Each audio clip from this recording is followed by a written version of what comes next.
कक्षा 8 के सभी विद्यार्थियों को मेरा नमस्कार।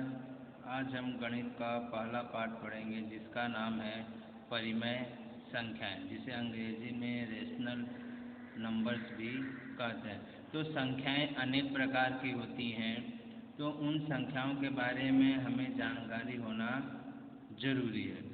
तो परिमेय संख्याओं को जानने से पहले हमें बाकी की संख्याओं के बारे में जानना पड़ेगा। तो सबसे पहले है प्राकृतिक संख्या, जिसे अंग्रेजी में नेचुरल नंबर्स कहते हैं। तो प्राकृतिक संख्या कैसी होती है? तो 1, 2, 3, 4 से लेकर अनंत तक, यहाँ पे डॉट डॉट है, यानी ये संख्याएं असंख्य हैं, अनंत है। तो शुरुआत कहाँ से हो रही है? 1 से।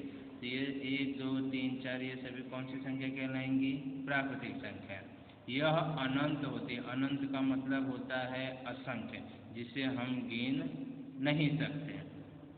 फिर इसे गिनती भी कहते हैं। किसे गिनती कहते हैं? प्राकृतिक संख्याओं को। प्राकृतिक संख्याओं को गिनती भी कहते हैं और धन पूर्णांक भी कहते हैं। तो प्राकृतिक संख्याओं को हम गिनती भी कहते हैं और धन पूर्णांक भी कहते हैं। यानी प्राकृतिक संख्या हमेशा धन पूर्णांक में होती है, ऋण पूर्णांक में होती नहीं है। इसे दर्शाने का संकेत क्या है? कैपिटल एन है। तो प्राकृतिक संख्याओं को इतनी जानकारी आपको होनी चाहिए। फिर दूसरी संख्या है पूर्ण संख्या, जिसे अंग्रेजी में कहते हैं होल नंबर्स। अब पूर्ण संख्या कौन सी होती है? तो 0, 1, 2, 3 से लेकर अनंत तक पूर्ण संख्या होती है। तो प्राकृतिक संख्या और पूर्ण संख्या में क्या अंतर है? तो प्राकृतिक संख्या की शुरुआत 1 से होती है और पूर्ण संख्या की शुरुआत 0 से होती है। और पूर्ण संख्या भी कैसी है? अनंत है। अनंत का मतलब है असंख्य। शून्य सबसे छोटी पूर्ण संख्या है। और पूछा जाए सबसे छोटी पूर्ण संख्या कौन सी है? तो सबसे छोटी पूर्ण संख्या शून्य है।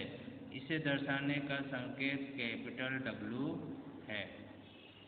फिर आगे है पूर्णांक संख्या, जिसे अंग्रेजी में इंटीजर्स नंबर कहते हैं। पूर्णांक संख्या में कौन कौन सी संख्या आती हैं? तो ऋण पूर्णांक, शून्य और धन पूर्णांक मिलकर पूर्णांक संख्याएं बनती हैं। तो पूर्णांक संख्या में धन वाली भी संख्या आती है, ऋण वाली भी संख्या आती है और शून्य का भी समावेश होता है। यह भी कैसी होती है? अनंत होती है। इसे दर्शाने का संकेत कैपिटल Z है।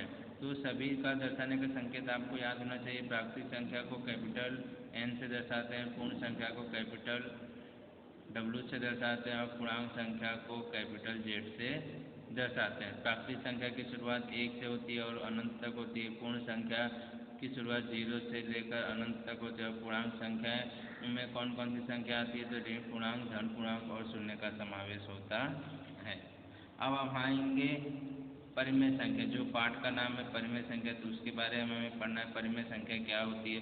तो परिमेय संख्या को अंग्रेजी में कहते हैं रेशनल नंबर। इसकी परिभाषा क्या है? P/Q। P/Q यानी बटे वाली संख्या, जिसे हम अपूर्णांक भी कहते हैं। तो अपूर्णांक परिमेय संख्या हमेशा किस में होगी? अपूर्णांक स्वरूप में, यानी बटे स्वरूप में होगी। तो P/Q स्वरूप में दर्शाई जाने वाली संख्याओं को परिमेय संख्याएं कहते हैं, जिसमें P शून्य हो सकता है, धन हो सकता है या ऋण पूर्णांक भी हो सकता है। यानी P धन भी हो सकता है, ऋण भी हो सकता है और शून्य भी हो सकता है। और Q धन पूर्णांक, और Q हमेशा किस में होना चाहिए? धन पूर्णांक में होना चाहिए। और Q कभी भी 0 होना नहीं चाहिए। अंश में P क्या हुआ? अंश, और Q क्या हुआ? हर। अंश में हमेशा कोई ना कोई संख्या होनी चाहिए, लेकिन Q कभी भी 0 होना नहीं चाहिए। ये परिमेय संख्या का नियम है। उसका नियम है Q बराबर होता है P/Q। P और Q बिलोंग्स टू Z, यानी P और Q में ये Z वाली संख्या है। तो Z का मतलब क्या होता है? जिसमें ऋण पूर्णांक भी संख्या आती है, धन पूर्णांक भी आती है और शून्य का समावेश होता है। और Q does not equal to 0। इसका मतलब होता है Q कभी 0 होता नहीं है। P कोई भी संख्या हो सकती है, लेकिन Q कभी 0 नहीं होगा। किसमें? परिमेय संख्या में। फिर आगे का नियम पढ़ेंगे परिमेय संख्या में। इसमें पूर्णांकों की संख्या के साथ ऋण अपूर्णांक और धन अपूर्णांक लेने से परिमेय संख्या बनती है। तो पूर्णांक अंकों की संख्या के साथ ऋण अपूर्णांक यानी ऋण वाली बटे वाली संख्या और धन बटे वाली संख्या लेने से परिमेय संख्या बनती है। जैसे यहाँ पे उदाहरण दिया गया 3/5 धन अपूर्णांक है -5/9 ऋण अपूर्णांक है -11। अब ये -11 अपूर्णांक इसे कहेंगे कि नहीं? हाँ, -11 को भी हम अपूर्णांक कहेंगे। अगर कोई भी संख्या पूर्णांक है 11 का क्या कौन सी संख्या पूर्णांक? अगर बटे के नीचे कोई संख्या नहीं तो हम बटे के नीचे कौन सी संख्या मान लेंगे? 1। तो आपको ये खास ध्यान में रखना है। 7 भी अपूर्णांक संख्या, क्यों? इसके बटे के नीचे क्या छुपा हुआ? 1। तो 7/1 पढ़ेंगे इससे परिमेय संख्या में, और इसे -11/1। तो ये परिमेय संख्या है। अब जैसे यहाँ पे -3 है, -3 परिमेय संख्या है कि नहीं? तो परिमेय संख्या है, क्यों? इसके नीचे क्या छुपा हुआ है? 1। तो -3/1। फिर ये -3/5 0 के नीचे भी क्या छुपा हुआ है? 1। तो 0/1, फिर 3/1, फिर 3/5। शून्य यह परिमेय संख्याओं के लिए योग का तटस्थ घटक है। तो योग का तटस्थ घटक परिमेय संख्या के लिए क्या है? शून्य है।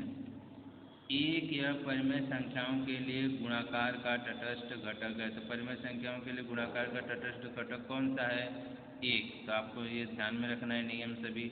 फिर आगे नियम है, दी हुई दो परिमेय संख्याओं के मध्य अपरिमित अगणित यानी अनगिनत संख्याएं होती है। तो दो परिमेय संख्याओं के बीच अनंत परिमेय संख्याएं होती हैं। तो दो परिमेय संख्याओं के मध्य परिमेय संख्या ज्ञात करने के लिए किसका उपयोग होता है? मध्यक यानी माध्य की सहायता ली जाती है।